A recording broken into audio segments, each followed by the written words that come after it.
and breaking and entering the house. One that we saw, I've been watching from New York, with a battering ram into someone's private property, and there's no recourse.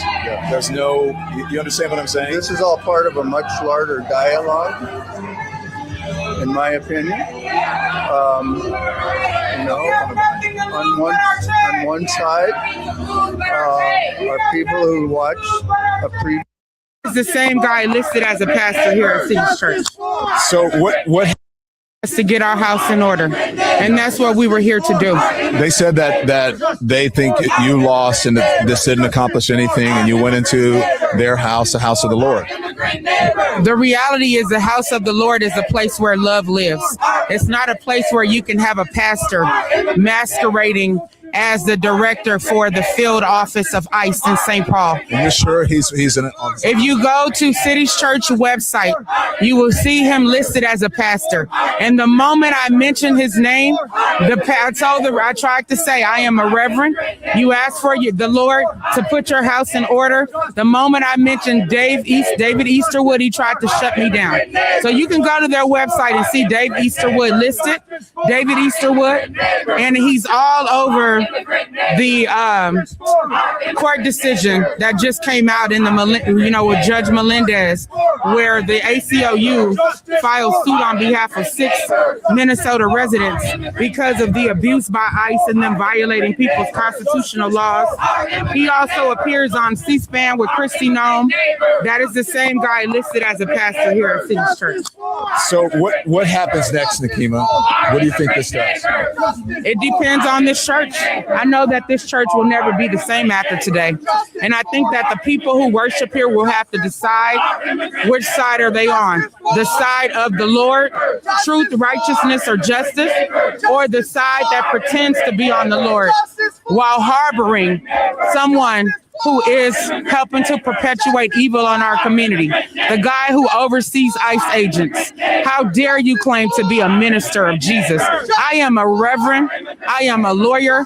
I am an activist, and I stand on the side of freedom, justice, truth, and righteousness. Did you? Period. You can show some of that, Mike, too, as well. Did you try to talk to the leadership of the church? You saw me try directly to talk to the leadership when I disrupted the church service.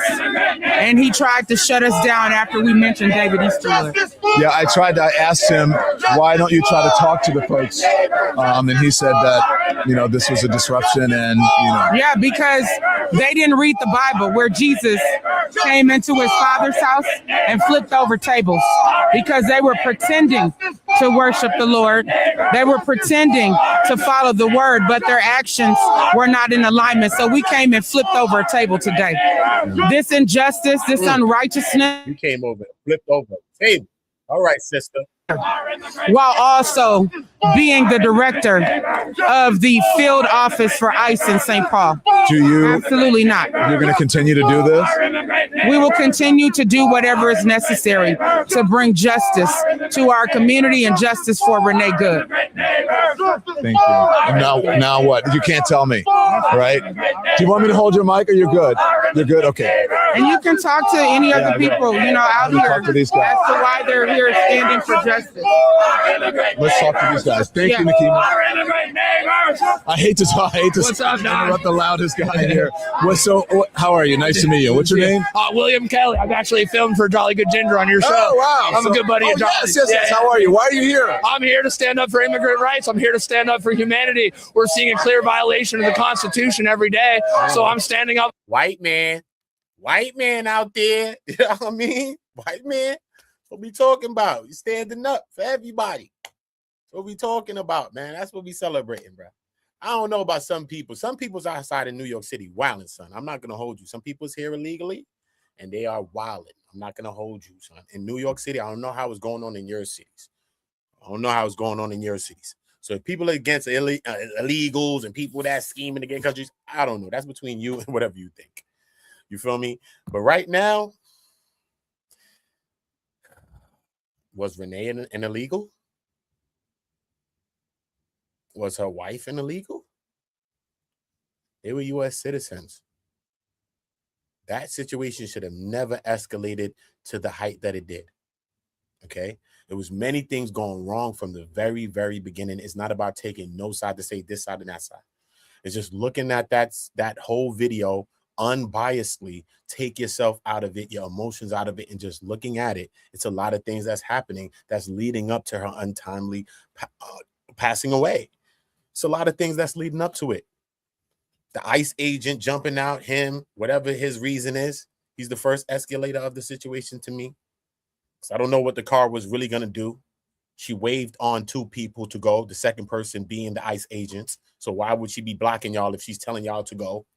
Why is she dancing in the car like she's chilling, having a good time before y'all even come drive up and y'all down the block dealing with some other people down there? The real altercation is between the agent, right, and her wife. Her wife is the one that had all the energy. Really, being honest. She should have never drove the car. High tense, high pressure situation. You're scared, bunch of things going on. And then you got your wife over here saying, drive, baby, drive.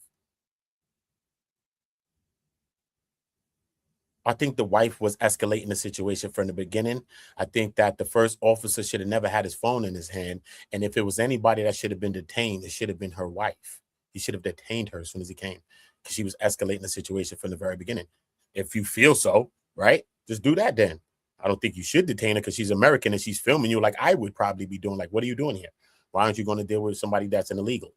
I would probably say the same thing. But if they detained her, I'm saying, what would that have done? Would you think Renee would have drove off? No, she would have got out the car and said, what are you doing to my wife? Get off of her. That's what would have happened. She would have probably been in cuffs too. They both would have been in cuffs, actually. But guess what? 3 children would have their mother possibility. So just think about that.